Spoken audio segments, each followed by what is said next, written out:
Donald Trump মার্কিন রাজনীতির এক বিতর্কিত ও প্রভাবশালী নাম। প্রেসিডেন্সিয়াল লড়াইয়ে নামার পর থেকে এখন পর্যন্ত তাকে বেশ কয়েকবার প্রাণনাশের হুমকি ও সরাসরি হামলার মুখে পড়তে হয়েছে।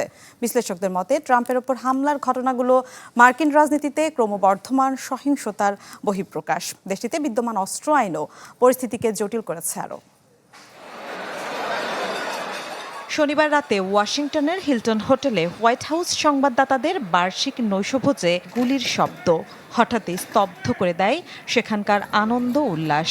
নৈশভোজের ওই আয়োজনে ছিলেন president Donald Trump, first lady Melania, vice president সহ নামি দামি ২৫০০-এর বেশি অতিথি। তবে ঘটেনি কোনো হতাহতের ঘটনা। আটক সন্দেহভাজন বন্দুকধারী কোল টমাস অ্যালানের উদ্দেশ্য এখনও অস্পষ্ট। তবু একজন বন্দুকধারী কিভাবে প্রেসিডেন্টের এত কাছাকাছি পৌঁছাতে পারল তা নিয়ে উঠেছে প্রশ্ন। ট্রাম্পকে নিরাপদে রাখতে সিক্রেট সার্ভিসের ভূমিকাও হচ্ছে প্রশ্নবিদ্ধ। এবারই প্রথম নয়, এর আগেও একাধিকবার হামলা ও নিরাপত্তা ঝুঁকির মুখোমুখি হয়েছিলেন ডোনাল্ড ট্রাম্প। ২০২৪ সালের ১৫ সেপ্টেম্বর ফ্লোরিডার ওয়েস্ট পাম বিচে ট্রাম্পের ওপর হামলার উদ্দেশ্যে ঝোপের আড়ালে স্বয়ংক্রিয় বন্দুক হাতে লুকিয়েছিলেন সন্দেহভাজন এক হামলাকারী। তবে নিরাপত্তা বাহিনীর কাছে ধরা পড়ে যান তিনি। ঢালাইয়ের সেরা প্রিমিয়ার সিমেন্ট। ট্রাম্পের ওপর হামলাগুলোর মধ্যে সবচেয়ে ভয়াবহতম ছিল ২০২৪ সালের ১৩ জুলাইয়ের ঘটনাটি।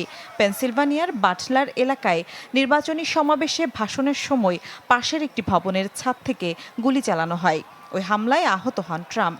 নিরাপত্তা কর্মীদের পাল্টা গুলিতে প্রাণ যায় সন্দেহভাজন হামলাকারী টমাস ম্যাথিউ ক্রুকসের। ২০১৬ সালে প্রেসিডেন্ট নির্বাচনের প্রাক্কালে নেভাদা অঙ্গরাজ্যে নির্বাচনী প্রচারের সময়ও অনাকাঙ্ক্ষিত পরিস্থিতির মুখে পড়েন ট্রাম্প। একই বছর লাস ভেগাসে নির্বাচনী সমাবেশে বক্তব্যের সময় মাঝপথে পুলিশের কাছ থেকে আগ্নেয়াস্ত্র ছিনিয়ে নেওয়ার চেষ্টা করেন এক ব্রিটিশ ব্যক্তি।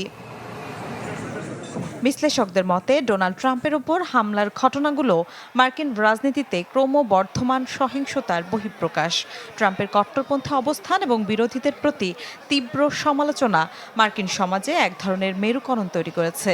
দেশটিতে বিদ্যমান অস্ত্র আইন পরিস্থিতিকে জটিল করেছে আরও। মিলা খন্দকার, চ্যানেল 24।